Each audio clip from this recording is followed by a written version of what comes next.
Time to roll. Oh, it's exciting. First of all, the snow. Tip of the day. Don't hesitate to bump up a workout one day, 24 hours, if a snowstorm is on the way. That's what's happening right now. It's probably, well, what does it say? It's 64 degrees. Oh my goodness.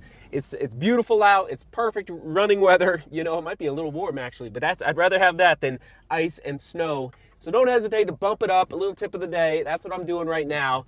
The handoff, the exciting, finally, I gotta say, I'm ready, I'm done. So I've been doing the long runs, you guys know, the 23-mile long runs on Mondays the last 6 weeks, okay? And now, and you saw last week, okay, here's the splits, cutting down, getting faster. Actually, yeah, we'll go this way. And now it's time to make that handoff from faster and faster long runs to the first short threshold run. So what I'm gonna do, and I'll explain more of this back in the studio, but I'll try and do my best artistic skills for you. Basically, every week from here till basically the taper, actually till the taper, but whether the taper is 3 weeks out or 2 weeks out, it's all about listening to the legs, listening to the body.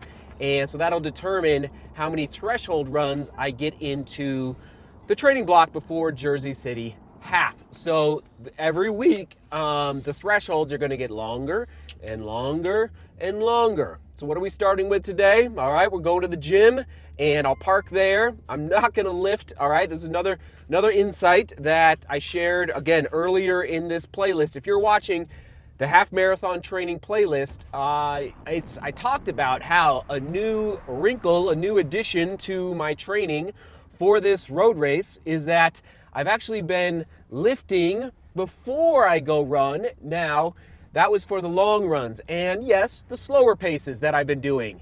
Now it's time to make the turnover. Again, arrive at the starting line fit, fresh, healthy, happy, joyful, but also peaked out at the right time. And that's the conundrum. That is the mystery that you have to figure out in your training block as you're talking to your coach, as you're analyzing training plans that maybe you've purchased online. Like, am I gonna be peaked? As my aerobic, my anaerobic fitness, and then also my muscular and my legs, is it all gonna be peaked out and ready to rock and roll at the right time? And is it gonna be the exact day? Maybe not, but is it a week window? Do you have like that week window where you're like, okay, this is it. This is my shot. I'm ready to rock and roll because I'm at my peak. Like, I know for sure I'm at my peak. So that's what we're striving for with the threshold runs as they increase in distance, getting ready for 13.1. All right, so let's rock and roll, get it done, and get a few shots along the way. 4 miles. We're going 4 miles today.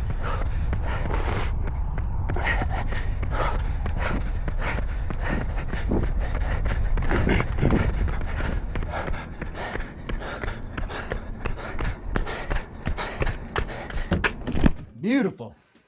Just beautiful. Time to get that bread in this training block, all right? My favorite sweater, well, one of my favorite sweatshirts. All right, let's get this bread, butter to bread. It is time, everybody, to make that handoff. As I mentioned in the truck, and I forgot to mention in the truck, the pacing goal today was 5:15 to 5:20 per mile. And we did it. I'll put the splits on the screen here in a minute, but it's that handoff happening. And question of the day, do you incorporate threshold training into your training blocks? And if you don't, no problemo.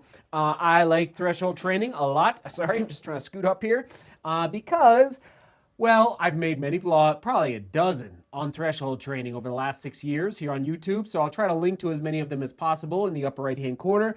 But at the end of the day, we're trying to train the body to clear lactate, the burn in your legs, especially late in a race. That burn is the lactate building up in your bloodstream, and the more we can train our threshold, and so how do you calculate your threshold, all right?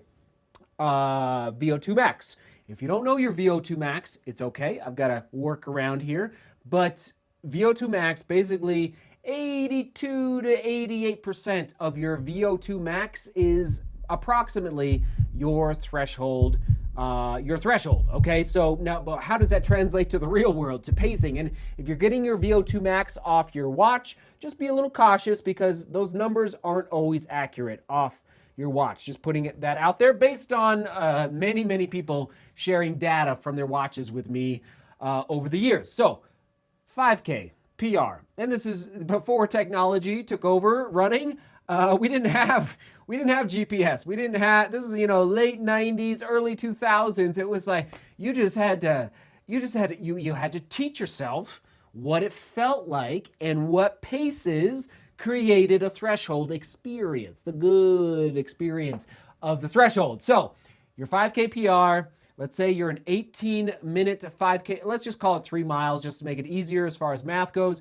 Let's say you're 18-minute 3-mile runner, so 6 minutes a mile. Therefore, the rule of thumb, all right, and it's a little flexible, all right, but you would add 20 to 30 seconds to your 5K PR average pace. So that would make an 18-minute 3-mile runner, parentheses 5K runner, that would make you a 6:20 to 6:30 a mile threshold runner. All right, so if you're doing a workout like I did today, it was 4 miles today, I would be striving for a pace of 6:20 to 6:30 a mile. All right, but if you get, let's say you're a 30-minute 5K runner, then you would want to add a little more time, more like 30 to 40 seconds a mile for your threshold training. All right, does that make sense? And at the end of the day, like today, I had my nice Garmin watch. It's inside charging, and I never once looked at the heart rate. Never once. Why? Because I grew up without it, and I didn't have it in my teens and early 20s, and so I had to listen to the breathing. I had to listen to the legs. I had to listen to what it felt like in the arm carriage up above to see, I'm pressing too much. I'm not pressing enough. Okay, so I've taught myself over the years, and so I'll say, there's the splits on your screen, all right, not bad. Mile 3, all right, we had a little wind gust come up, but that's okay. I fought through as best I could, considering it was the first threshold workout of this training block, and yes, we are in day 64 of 102. So it's time to get the jets fueled up a little bit for Jersey City, and overall, I felt good. I didn't feel like I was pressing too much, but I will say I've got a long ways to go before I'm ready to rock and roll in New Jersey as far as being really comfortable at a pace like that, but actually quite a bit faster. All right, and that's where the workouts are going to come in actually this week as well. One last point before we close it out is I will do another threshold this week. I will probably do 7 or 8 in this entire training block. So between now and April 13th. And probably 8, most likely. So what am I going to increase the pace for the next threshold run? This is different than the long run. The long run, I was keeping the same distance, but decreasing the pace. So I went from 7:45, I do believe, maybe 7:30, all the way down to 6:13 a mile for the exact same distance on the exact same course, 23 miles. This, for threshold training, it's a flip. It's the same pace, 5:15 to 5:20. If I dip to 5:10, that's great. Hopefully I don't dip to 5:25, but I might. We'll see. Hopefully not. So hopefully it's right around that 5:15 to 5:20 pace.